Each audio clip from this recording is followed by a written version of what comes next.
Tindi ng pinsala ng lindol sa Cebu, tuluyan ng ipinademolish ang ilang nasirang istruktura sa probinsya. Kasama na dyan ang ilang simbahan na hindi na mapakikinabangan dahil nga sa tindi ng pinsala. At para sa update, live mula sa San Remigio, Cebu, na sa frontline ng balitang yan, Simon Gualvez. Mon, kamusta na ba ang sitwasyon ng mga kapatid natin dyan? Nikki, pilit kinakaya ng mga residente dito sa Northern Cebu yung mayat-maya pa rin o nagpapatuloy ng mga aftershock isang linggo mula nang tumama ang malakas na lindol. Gaya nga na sinabi mo, no, marami ng mga estruktura gaya ng ilang simbahan ang narekomenda ng tuluyan ng gibain dahil sa tindi ng mga tinamong pinsala.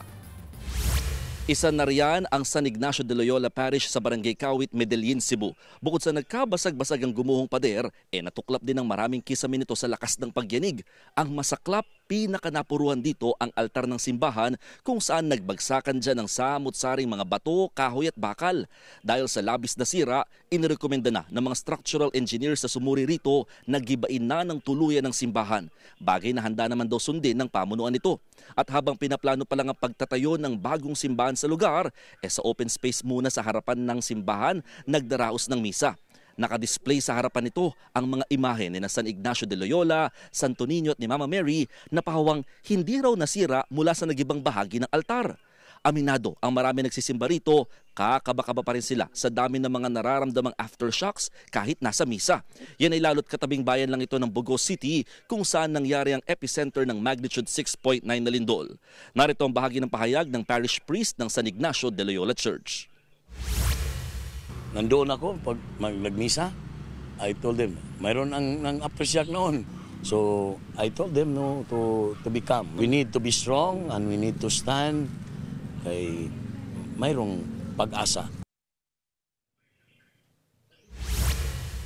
Nikki, nagpapatuloy pa rin ang ginagawang inspeksyon at assessment sa iba pa mga simbahan, lalo na yung mga tinuturing ng heritage sites dahil sa daang taon na nitong pagkakatayo, no, dito sa bansa. Samantala, nandito naman ako sa Barangay Luyang sa bayan ng San Remigio kung saan nasa likod ko ang isang napakalaking sinkhole. Itong sinkhole na to, Nikki, nagsimula dito na maliit lamang pero ngayon palaki ng palaki at palalim ng palalim. Yung lalim niyan, kasya na nga daw halos 2 truck sa ilalim. Ang kinakabahala lang ng mga residente rito, lalong lumalawak do ito sa tuwing nagkakaroon ng mga aftershocks. Katabi pa naman ito ang isang eskwelahan at halos kinain na nga yung ilang parts ng school gaya ng mga CR at malapit na sa kindergarten classroom at sa may bandang taas, nandun naman yung ilang bahay at yung pinakailalim niya ngayon kasama na sa mga nilamon ng lupa dulot ng nangyaring sinkhole.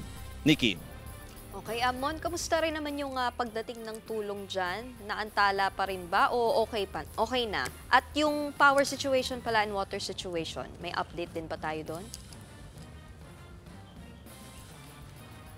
Yes, Nikki, actually, awa ng Diyos, no, nitong mga nakalipas na araw na ibalik na ng tuluyan yung supply ng kuryente, kaya naman naibalik na rin halos itong supply naman ng tubig na pinapanawagan ng maraming mga residente na apektuhan ng malakas na lindol. Patuloy pa rin naman ang pagdating ng mga tulong dito at mas maluwag-luwag na ang daloy ng traffic compared nung weekend na inabot nga ng mahigit 10 oras ang mga bumabiyahe papunta dito sa norte. So ngayon mas organized at talagang mas marami na ang nahahatiran ng tulong kahit papano ng mga pamahalaan at ng ilang mga pribadong sektor.